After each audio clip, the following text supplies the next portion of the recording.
Here we go, AKA Padders. We're skipping Alien 1979. I know you guys have been loving the Alien drip, but we're still discussing Alien 1979. But we're going to go to 2019. Memory, the origins of Alien. It's a documentary. It's available right now on Tubi or Freevee. You can watch it for free. Just download the app. They make a point in this documentary that literally made my head spin. We're going to attack it. We're not going to surrender. This is going to be a hill that we die on. Let's go. Camera speed. Down production, take one. Action! So here's the wild thing. Through this alien drip, as I like to call it, I've been taking a point of view uncommon with every single one of these movies. Well, we have an uncommon point of view with this documentary, and there's a contingent of people. Let's just call them cultural terrorists. These people want you to, in your heart of hearts, believe what they're telling you. And we get the documentary. We get some nice, tiny baby tidbits. Some of the people that we really care about within the production of Alien, they passed on.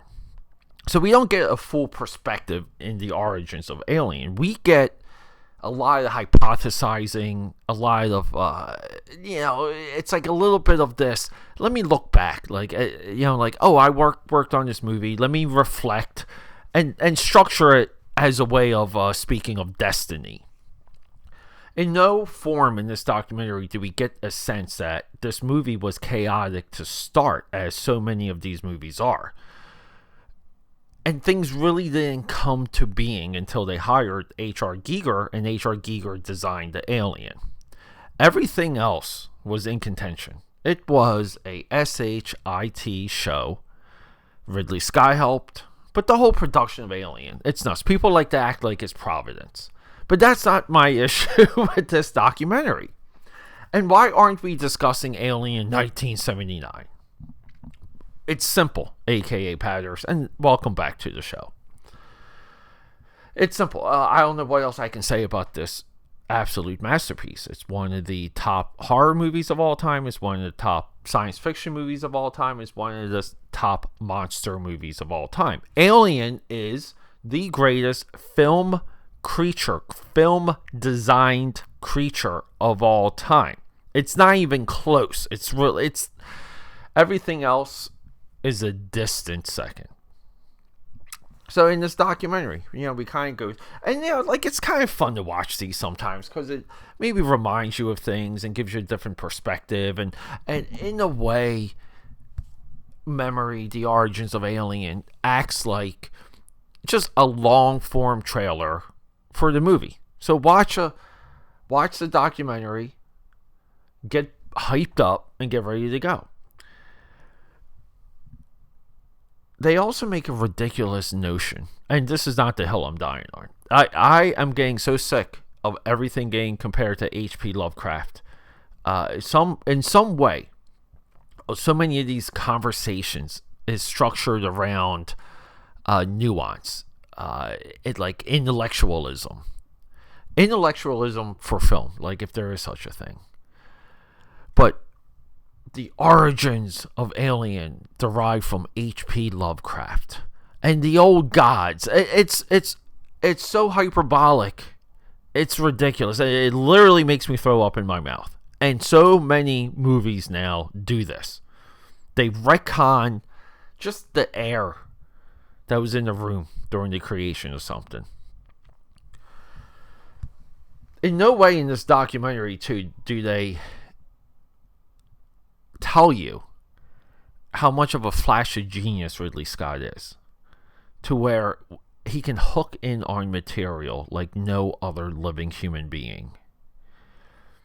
They don't pump his stock up enough.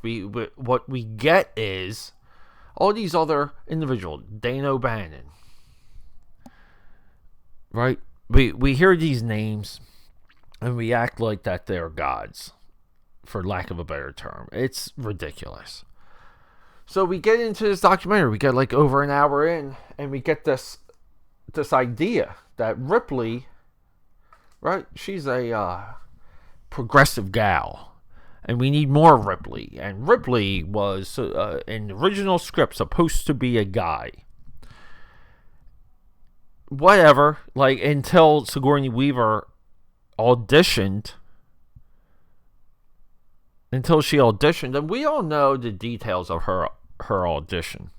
For any progressive out there that wants to die on this hill, do we know if Sigourney Weaver wore her tank top and underwear, her underoos, for that final scene where she crawls into the spacesuit? Where were the people investigating this? Do we know of the audition for Sigourney Weaver? Do we know that they liked her? Maybe she photographed well. Maybe she came well recommended. Maybe there was a little bit of handshaking and nepotism involved with her getting the opportunity. Because relatively, right, Alien, it was an unknown movie at the time. Very, very independent, but not quite, but very independent. So we all know what led to her getting hired. But we know that Ridley Scott had a way of handling her, of reworking that final sequence. That's interesting because that takes weeks of planning. You make a decision, you have to go with it because a lot of people are involved. But no, Sigourney Weaver is a progressive figure. Ripley is a progressive figure.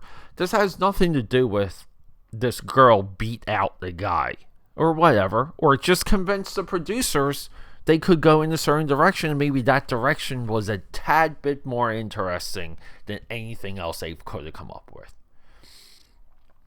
Filmmaking is absolutely spontaneous. I guess this is more of a show on how I view filmmaking. It's a spontaneous process, aka Padders. This is why it hurts in your gut when we see a movie that is planned out. It hurts in your gut when we see a movie that's mapped out. It hurts when we know the planning, we know the producers, we know the budget, we know that there's hundreds of people involved with the production, thousands of people involved with the special effects, and the movie doesn't quite land. That's why it hurts. Because it's spontaneous when we get something great. Look at Ridley Scott's filmography. For every great movie he has, he's got 2 duds or 2 movies between the two, right? That you're just not too excited about. It doesn't mean those movies aren't good or they don't have merit or they're not risk-taking. I believe all his movies are a risk. That's what makes him the greatest of all time. But no, Sigourney Weaver should be championed. Ripley should be championed of a time where there wasn't enough female leads and female roles. We just dealt, if I just pulled some of this into the modern day, Kate Blanchett, our girl, right? We love her. She headlined a movie called Borderlands that made $10 million off of a $100 million budget recently. And that's like a week ago. Okay, guys? Sure. She opened up Thor Ragnarok. But yeah, she was kind of, that's more of a Chris Evans vehicle at that point, right? She was a nice addition to that movie, not headlining. It's tough for women to headline action movies. It's tough for women to headline science fiction movies. Most of it is because we have to believe that the hero can make it through a level of adversity to the point of not coming off as ridiculous, destroying the psychology and the audience's connection to the film. This is tough, but the Alien franchise, here we go. After this, we're going to talk Aliens, and after this, we're going to talk Alien 3 and Alien Resurrection. We got a lot of female leads. We got a lot of Sigourney Weaver. We have a lot of Ripley. Leading up to this point, we've had repeated female leads, even going back to AVP. It's a trope now of this franchise. No one discusses that. No one discusses that the Alien franchise is mostly a female science fiction hot babe action fest. The final girls in all of these movies is the first girl you see on camera. on screen.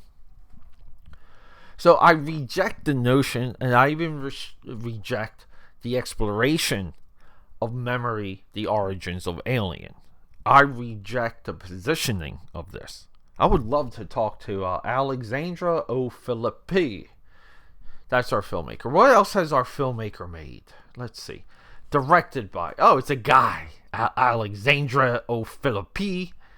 What else has he done? Whoa, he has a film biography, or filmography, right? Short film, documentary. The People vs. George Lucas. Oh, it's this guy. Oh my God, The People vs. George Lucas. That's who made this movie. 2023. William Shatner. You can call me Bill. This guy just is... He just hovers around the geek docs. Wow. I guess that's how you make a career. Just putting out bad ideas. Here we go. The guy behind George Lucas's refusing to work on... Can I say... What word am I trying to say?